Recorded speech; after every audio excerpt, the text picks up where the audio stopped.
Le poisson géant. J'ai froid, j'ai chaud, j'ai du mal à respirer. L'air sent mauvais. Et tous ces gémissements de femmes, d'hommes et d'enfants sont insupportables. Mes bras et mes jambes sont entravés par de lourdes chaînes. Je ne sais plus depuis combien de jours je suis dans cette pièce où l'on aperçoit la lumière du jour uniquement par un trou dans le plafond. Ma tête me fait horriblement mal. Je me rappelle bien d'un coup sur la tête qui m'a pris par surprise et plongé dans le noir. Et depuis, je suis captif. J'ignore quel sera mon destin dans cette galère. Je ferme les yeux et essaye de penser à des moments plus joyeux de ma vie. Demba, viens sur la natte, on va manger. Maman m'appelle et je sens la bonne odeur du tchéboujen dans la cour. J'arrête de jouer avec mes frères et sœurs. On se lave les mains et on s'assoit sur la natte. Mon père, Bokar, arrive de la brousse avec à l'épaule une perdrix qu'il a chassée. On la mangera sûrement demain. On attend bien que papa soit assis pour commencer à mettre des boulettes de riz dans notre ventre. Maman partage des morceaux de poisson aux enfants et moi, je fais des boules de riz, pas plus grosses que celles de mon père ou de mon frère aîné Alpha. Et à la fin du repas, qui ne rôte pas bruyamment n'est pas bien élevé. Alors, je fais un rot bien fort, plus que mon frère aîné. Tout le monde éclate de rire. Après le repas, on repart vaquer à nos occupations insouciantes. Je m'appelle Demba, fils de Bokar Soumaré et de Ndeye Fatou. J'ai 14 ans. Après ce repas, je vais chasser avec Alpha, mon grand frère. Il veut aussi ramener un petit gibier pour le repas de demain. J'espère qu'on attrapera un lièvre et qu'on le grillera dans la brousse, comme le font les vrais guerriers soninké. Alpha a 18 ans. Il est presque aussi musclé que papa. L'année prochaine, il cherchera sûrement une fiancée dans les villages voisins. Mon frère, c'est mon idole. Je fais tout comme lui. Dans la brousse, lorsqu'il esquive une branche tel un félin, je fais de même, mettant mes pas exactement dans les siens. Alpha marche devant moi et me fait signe de m'arrêter en levant son poing droit. Je fais de même, comme si mon petit frère de 3 ans me suivait. À quelques mètres devant nous, quelque chose a bougé dans les buissons. Je pense à un lièvre. Alpha bande son arc, vise l'animal et vlan! Il décoche une belle flèche à l'œil le lièvre, qui était bien tapi dans les buissons. Nous prenons l'animal et j'ai l'honneur de le porter fièrement à l'épaule, comme le font les hommes de retour de la chasse. Contents de notre prise, nous entamons le chemin du retour en chantant. J'ai enfin 14 ans et je demanderai à mon père de faire partie de la prochaine expédition des chasseurs soninké qui aura lieu dans une semaine. Ma mère, Ndeye Fatou, sera fière de moi lorsque j'arborerai les peintures rituelles de mon clan. Je me sens bien. Soudain, Alpha me fait signe de nouveau de m'arrêter en levant son poing droit. Moi, en bon guerrier, je m'arrête et je scrute les environs. Je n'aperçois rien de particulier. Demba, il y a quelque chose de pas normal qui se passe. L'oiseau Tokolou a modifié son chant et s'est soudain tu. C'est un signe pour les chasseurs qu'il y a un danger. Restons vigilants. Il y a peut-être un félin dans les parages. Je suis alerte. Ma respiration s'accélère et mon cœur bat fort. Alpha n'a qu'un arc et moi un couteau. Avec cela, nous ne pouvons repousser ou affronter un lion. C'est l'affaire d'une dizaine d'hommes. Alpha a armé son arc, tête baissée dans la brousse, il est prêt. L'oiseau Tokolou, qui est le totem des chasseurs, ne se trompe jamais sur les dangers qu'il signale.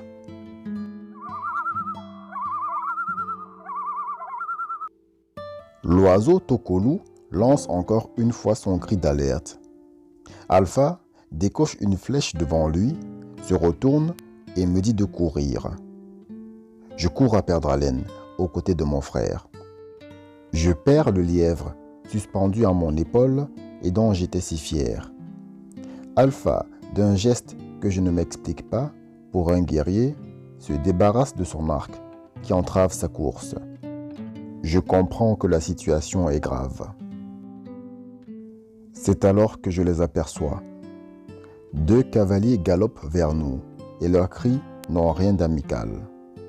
Leur visage est recouvert d'un turban noir qui leur cache les yeux. Je crie, je pleure, tandis que les hommes, inévitablement, nous rattrapent et nous encerclent. Nous ne les avons jamais vus dans les environs. Ils descendent de leur monture. Alpha et moi, nous mettons dos à dos et dégainons nos couteaux. Les hommes se parlent dans une langue qui nous est inconnue. Ils sont rejoints par un 3e cavalier quelques instants plus tard. Nous sommes encerclés. Alpha me dit que si nous devons mourir, ce sera en guerrier soninké. Ma main tient fermement mon couteau et je suis prêt à défendre ma vie face à ces inconnus clairement hostiles. Les hommes nous lancent une sorte de filet de pêche sur nous. On se débat pour en sortir. Alpha et moi n'arrivons pas à couper les épaisses mailles du filet. Dans mon affolement, je reçois un coup sur la tête et tout devient noir. À mon réveil, je voyais tout en rouge de mon œil droit et mon cerveau cognait fort contre mon crâne. J'étais assis près d'un arbre avec des chaînes aux mains reliées aux pieds, de sorte que je ne pouvais me lever et m'enfuir. J'étais entouré d'autres captifs comme moi, environ 15 personnes, toutes assises en cercle. Alpha était là aussi. Nous avions tous un bâillon sur la bouche, de sorte à ne pouvoir parler ni hurler. Nos geôliers avaient été rejoints par un 4e homme. Il ressemblait aux morts du Sahara, mais en beaucoup plus clair de peau. Et ses cheveux avaient la couleur du soleil. L'homme nous pointait du doigt et présentait aux 3 hommes une caisse en bois avec divers objets à l'intérieur. Je venais de comprendre ce qui nous arrivait. Les contes de mon grand-père étaient donc vrais. Il nous racontait l'histoire de sombres cavaliers qui enlevaient des chasseurs dans la brousse pour les offrir aux poissons géants. Mais à chaque fois, l'oiseau Tokolo arrivait à prévenir les chasseurs qui s'en sortaient. Pas cette fois-ci pour nous. Nous allions être donc offerts en sacrifice aux poissons géants. J'essayais de capter l'attention d'Alpha, assis à 5 personnes plus loin à ma gauche. Mon frère avait la tête maintenue vers le sol par une planche en bois posée sur sa nuque, avec les bras enchaînés dessus. Je remarquai alors que tous les adultes avaient ce type d'attelage, tandis que les plus jeunes étaient entravés comme moi par une chaîne reliant uniquement bras et jambes. Nos ravisseurs nous font signe de nous lever, en claquant un fouet au sol. Ils portent maintenant des fusils à l'épaule, échangés avec l'homme aux cheveux de soleil. Je me rends alors compte que tous les captifs sont reliés par une seule et même chaîne tenue par un ravisseur. Notre malheureuse troupe se met en route vers l'inconnu. Et moi je repense aux poissons géants des contes de mon grand-père, qui va nous avaler dans ses entrailles visqueuses. Je prie les ancêtres que grand-père nous ait raconté une histoire farfelue.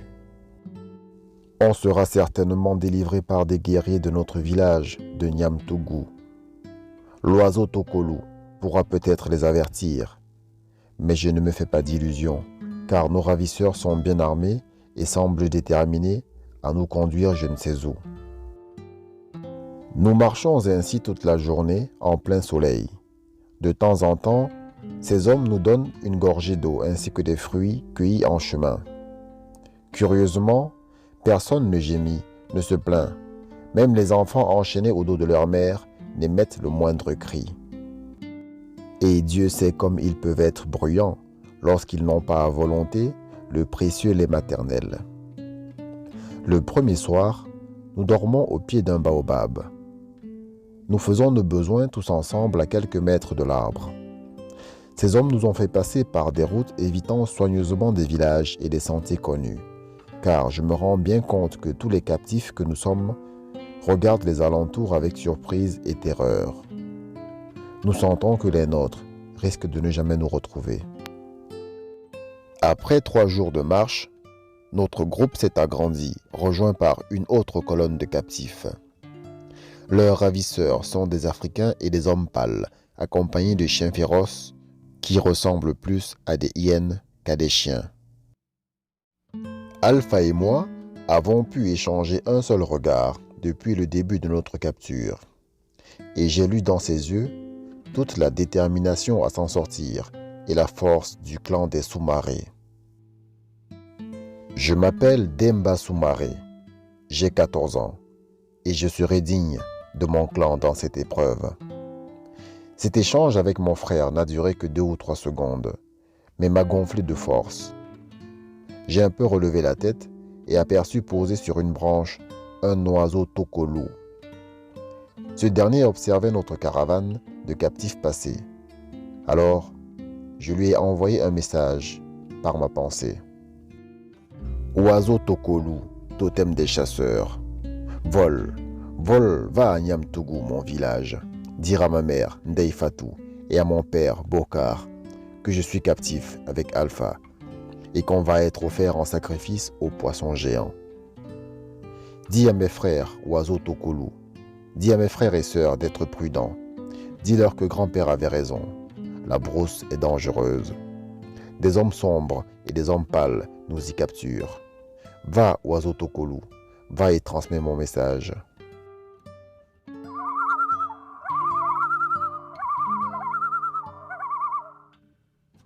L'oiseau tokolou a alors émis son cri d'alerte et s'est envolé.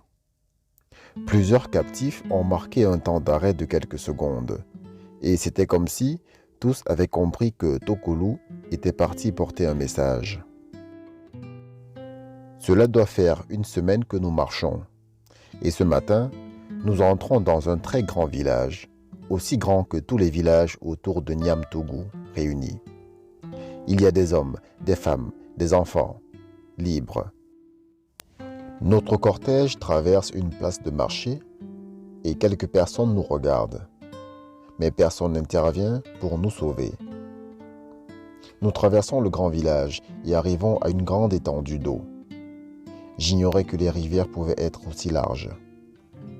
Nous marchons sur la plage et les vagues qui nous fouettent les mollets nous effraient tous. Les chiens sont excités par l'eau, plongent dans la grande rivière et reviennent nous montrer leurs crocs féroces. Les ravisseurs nous hurlent d'avancer. Nul besoin de comprendre leur langue. Le fouet parle tout seul. Mais nous savons déjà que Haroa signifie avance. Et nous avançons. Notre troupe de captifs, d'environ 30 personnes maintenant, arrive devant une très grande maison. Les portes s'ouvrent et des chiens, encore plus féroces que les précédents, nous foncent dessus, retenus de justesse par des laisses que tiennent d'autres hommes. Nous sommes parqués comme du bétail dans une grande salle. Nos entraves sont levées. Des chiens et des hommes nous tiennent en respect. Nous sommes aspergés d'eau salée qui nous brûle la peau. Depuis 1 semaine que nous marchons, nos cœurs sont meurtris par les blessures de la capture, les plaies des chaînes et les douleurs de la marche. Plusieurs d'entre nous pleurent, crient, mais personne ne songe à faire un geste de révolte.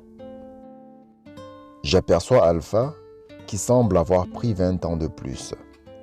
Il a les épaules basses, sûrement le poids du joug qu'il a porté pendant tous ces jours.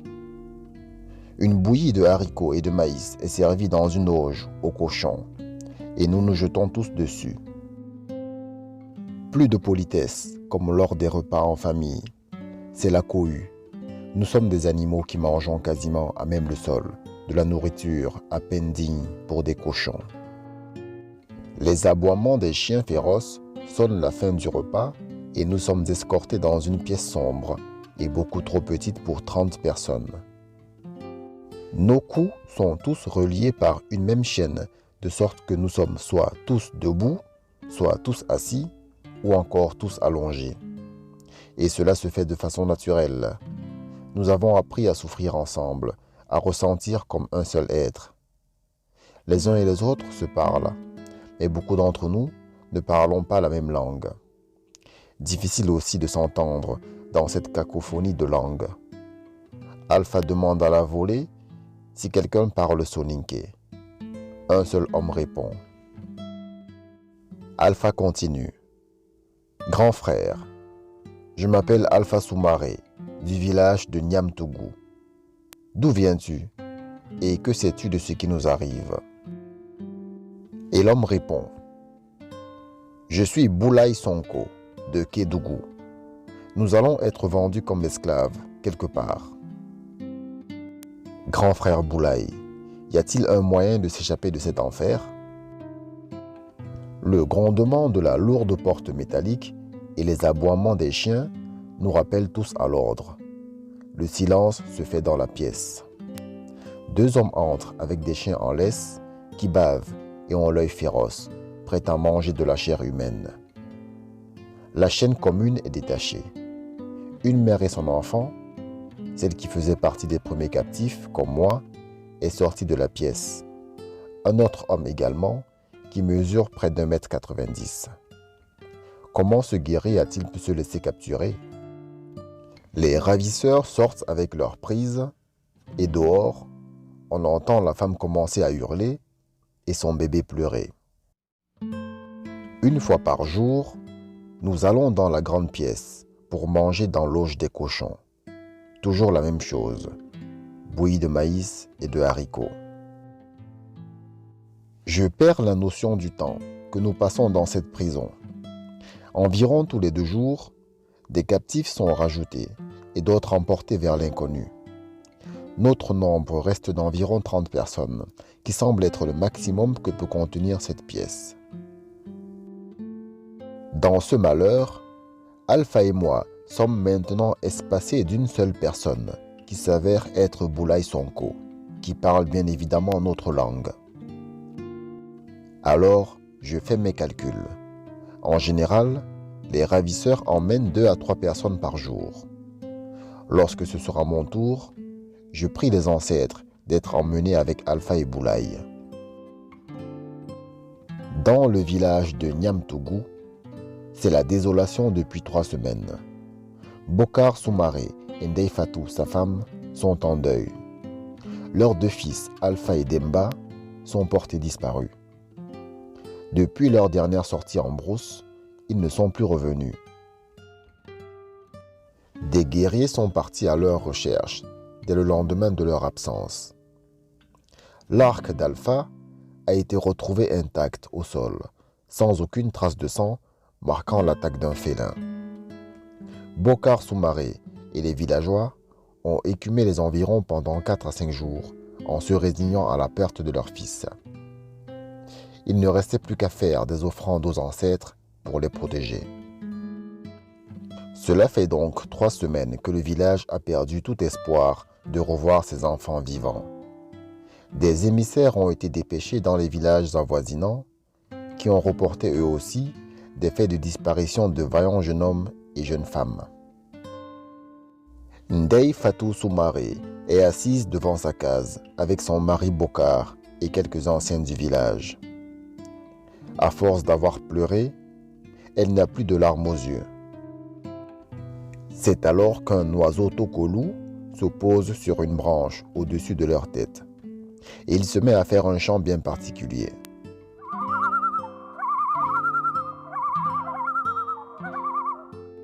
Un ancien du village prend la parole. Je demande le silence! Je demande le silence! L'oiseau tokolou qui est là a un message à transmettre. Bokar, Ndeye Fatou, l'oiseau tokolou vous dit que vos enfants sont bien vivants. Mais ils vont être avalés par le poisson géant. Oh là là, Méfiez-vous des hommes sombres et des hommes pâles dans la brousse. L'Ancien. Est-ce que nous reverrons un jour nos enfants? Demande Bokar. Ça, je ne le sais pas. Et même Tokolou l'ignore. Mais je sais que depuis que je suis enfant, je n'ai jamais vu quelqu'un revenir du ventre du poisson géant. Mais comme Tokolou est notre totem des guerriers chasseurs de Niamtougou, on va lui donner un message. Que voulez-vous dire à vos enfants? Oiseau Tokolou, dis-leur que moi, Bokar Soumaré, leur père, je serai toujours fier d'eux et qu'ils sachent toujours rester dignes des Soumarés dans l'épreuve. Les ancêtres veillent sur eux. À ces mots, l'oiseau Tokolou s'envola comme pressé de transmettre le message. Un océan de larmes se déversa sur les joues de Ndei Fatou. Selon la coutume, si une personne disparue en brousse de façon inattendue n'était pas revenue ou retrouvée après un mois, elle était considérée comme défunte. Une cérémonie de passation aux ancêtres devait être faite. Chez les Soumarés, ce serait dans une semaine, avec le sacrifice d'un bœuf. Triste jour à Niamtougou. Demba, ça va? Oui, grand frère. Écoute, petit frère, c'est bientôt l'heure de la prise des captifs. Nous sommes proches de la porte. Il se peut qu'on soit choisis.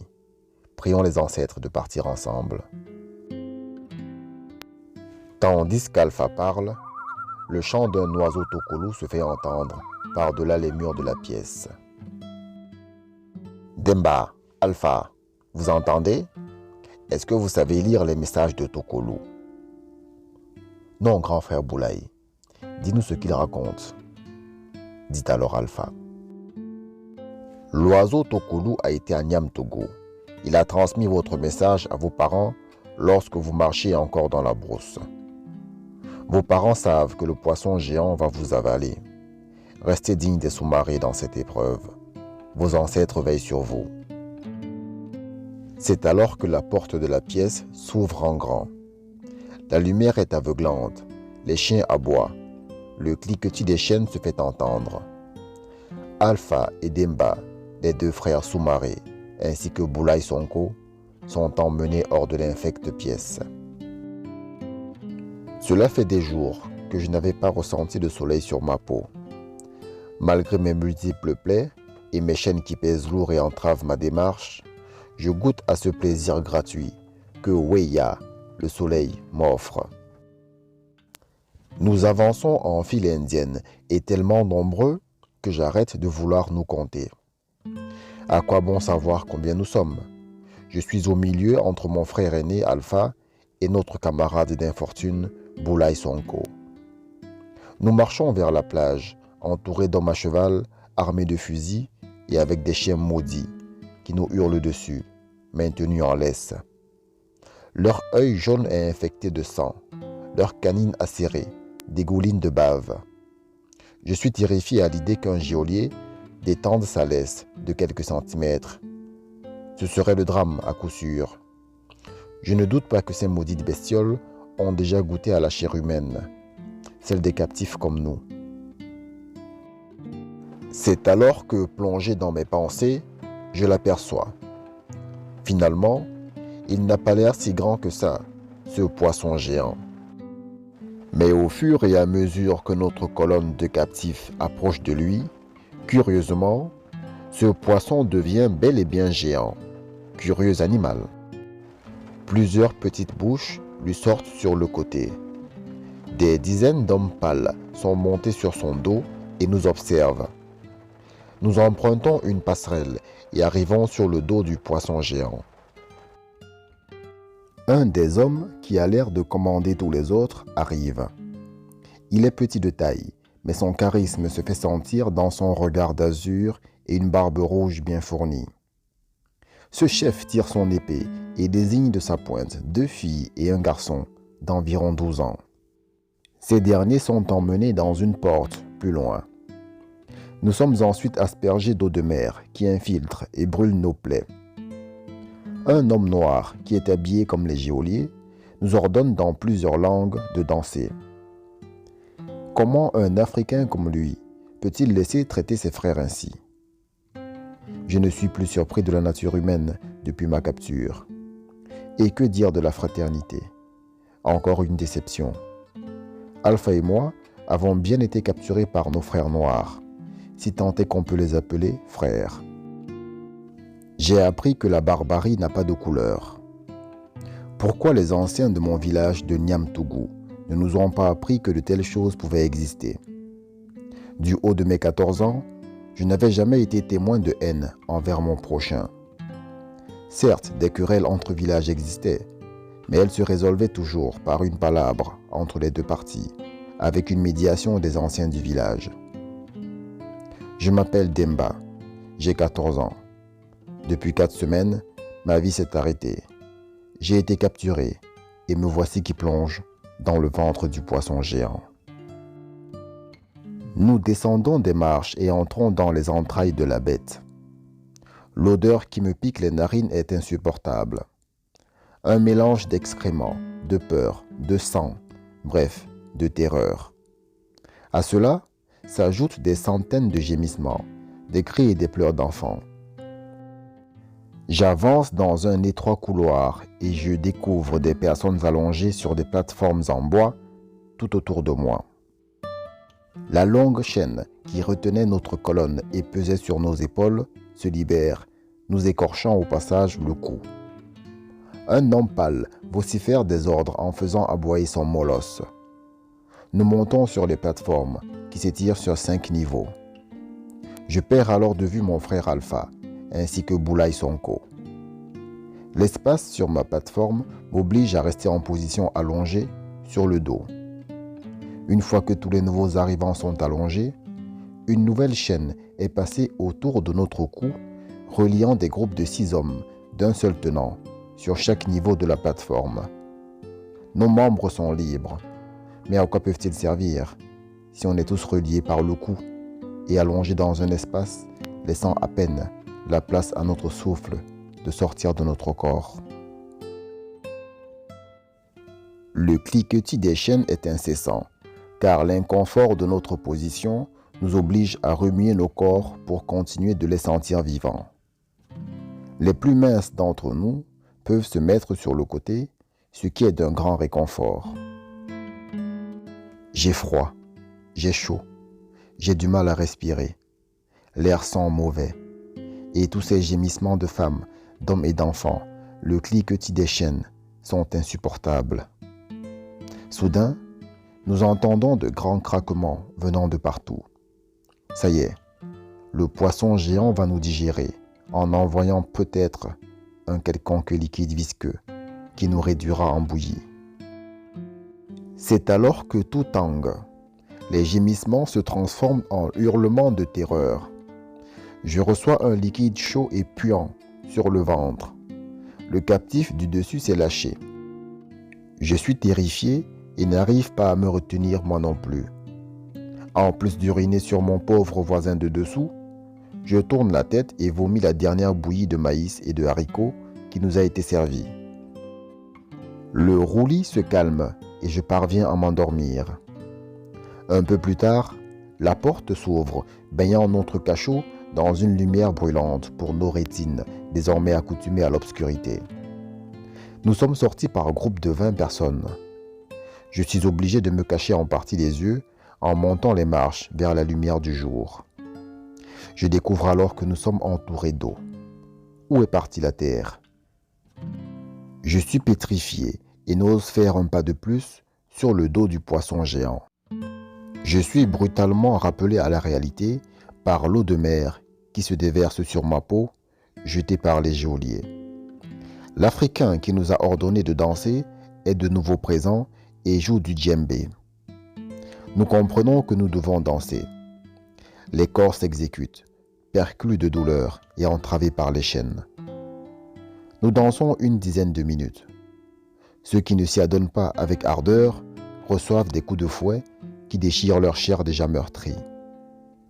Un homme pâle déverse ensuite un seau de bouillie par terre. Et comme des cochons, nous nous jetons dessus, mangeant avec nos bouches, car nos mains sont évidemment enchaînées. Les chiens foncent ensuite sur le groupe pour nous signifier la fin du nourrissage. Ils sont retenus de justesse par les laisses. Nous sommes encore contraints de danser et autorisés à chanter, toujours sous le fouet. Boulaye Sonko et mon frère Alpha ne sont pas loin de moi et je peux les entendre entonner le chant des guerriers du pays soninké. C'est le chant d'avant la bataille. Mais pourquoi le chantent-ils?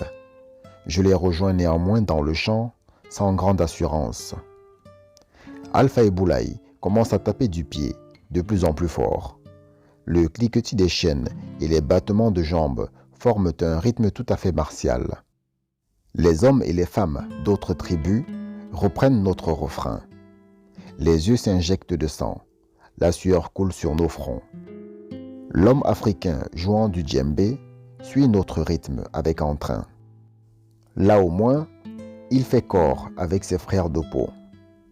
Les hommes à la peau claire rigolent et beaucoup sont ivres. Dans une synchronicité naturelle, les danseurs que nous sommes se transforment en guerriers. Un cri de guerre trop longtemps réfréné sort de nos poitrines. Alpha se jette sur un homme en lui enserrant le cou avec la chaîne de ses bras. Boulaye, vif comme l'éclair, saute sur l'Africain qui jouait du djembé et lui enserre le corps avec ses jambes, tout en l'étranglant. Moi, je fonce tête baissée sur un homme et le percute au ventre. C'est la mêlée générale. Nous entendons des coups de fusil, suivis de cris. 3 chiens sont lâchés et sautent au cou de plusieurs personnes. Les molosses sectionnent des carotides comme si ces humains étaient de vulgaires lapins. Une femme profite de cette cohue pour enjamber avec son bébé le rebord du poisson géant. Elle se jette à la mer. Dans son élan, elle entraîne toutes les personnes qui étaient enchaînées près d'elle. Ainsi, plusieurs tombent à l'eau. Je sens la chaîne se tendre et je suis attiré vers le bord. Les hommes à la peau claire crient et plusieurs retiennent nos corps et la chaîne. Les chiens sont retenus en laisse, tandis que quelques coups de feu éclatent encore. J'aperçois le corps de Boulaye Sonko, qui a été éventré par un chien, ou alors a-t-il reçu un coup de fusil. Je ne vois pas mon frère Alpha. Je me cramponne pour l'instant, comme je peux, à un de mes frères d'infortune à côté de moi. Notre rébellion soninké a avorté. L'homme qui commande arrive. Il vocifère sur ses hommes et se penche sur le rebord du poisson géant. Je sens la chaîne qui vibre, qui se tend et se détend. J'entends des cris gutturaux venir de la mer.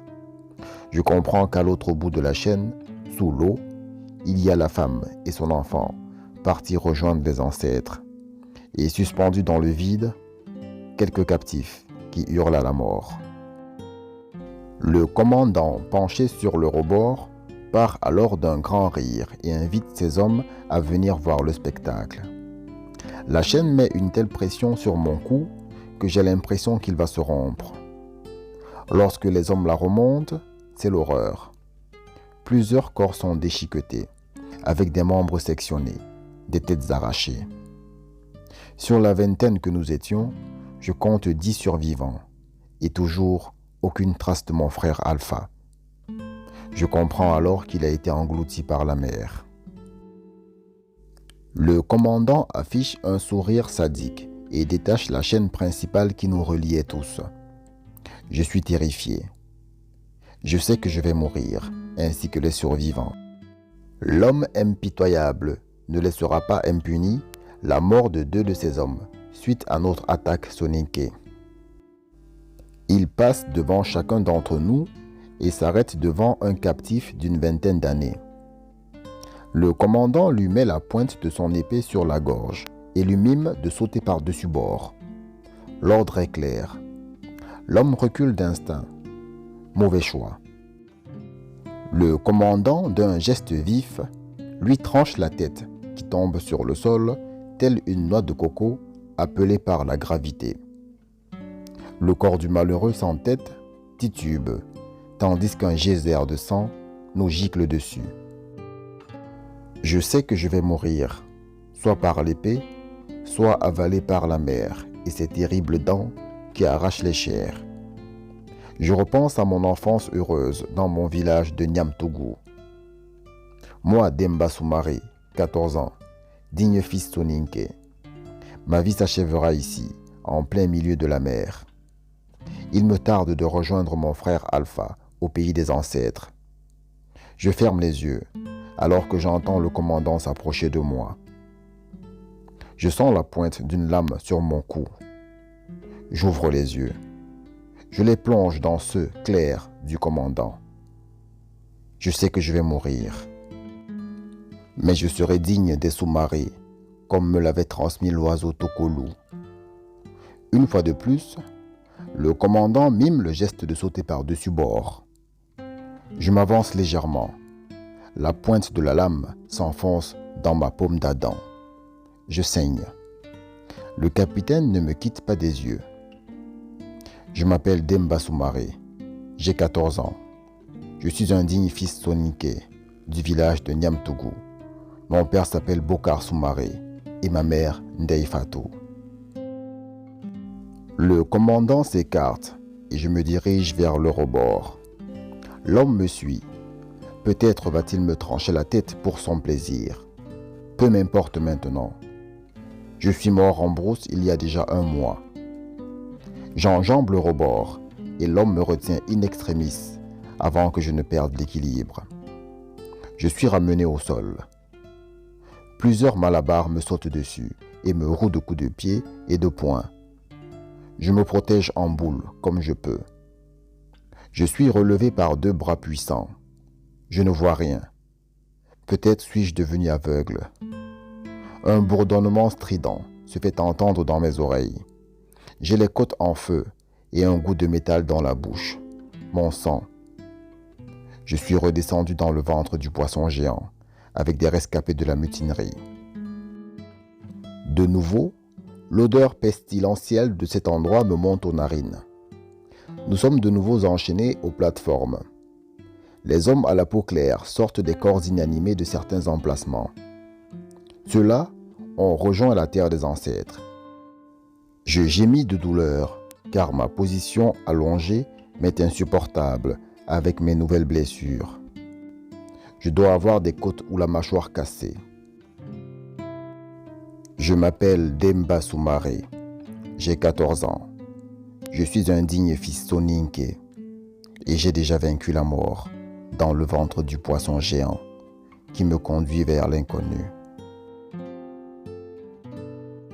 Le Don Francisco, un navire négrier appartenant au célèbre vendeur d'esclaves portugais Francisco Félix de Souza, installé à Ouida au Bénin, fut capturé en 1837 au large de l'île de la Dominique, dans les Caraïbes, par la marine britannique. À son bord, ou plutôt dans sa cale puante, se trouvait une cargaison de 433 esclaves venant d'Afrique. Selon la procédure habituelle, le navire aurait dû être conduit à Freetown, en Sierra Leone, pour y être condamné puis détruit.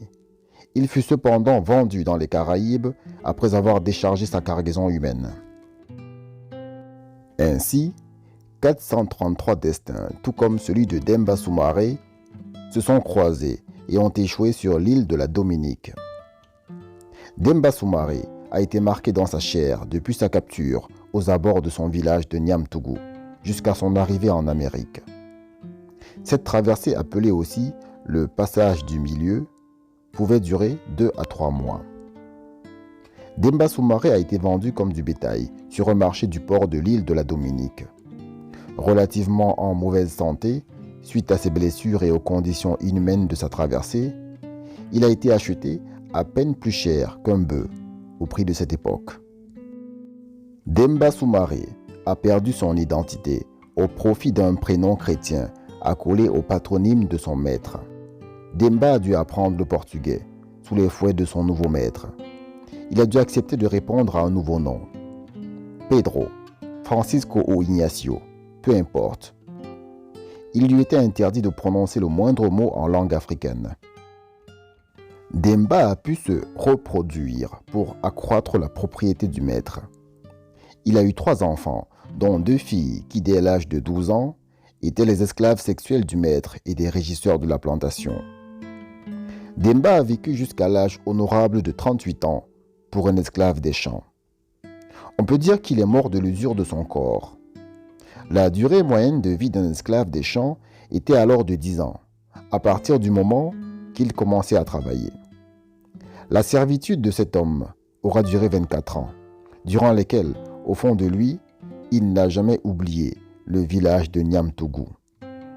Au crépuscule de sa vie, à 38 ans, allongé sur une natte dans sa paillote, Demba et les siens ont clairement entendu un oiseau tokolou chanter, bien qu'inexistant dans ces latitudes.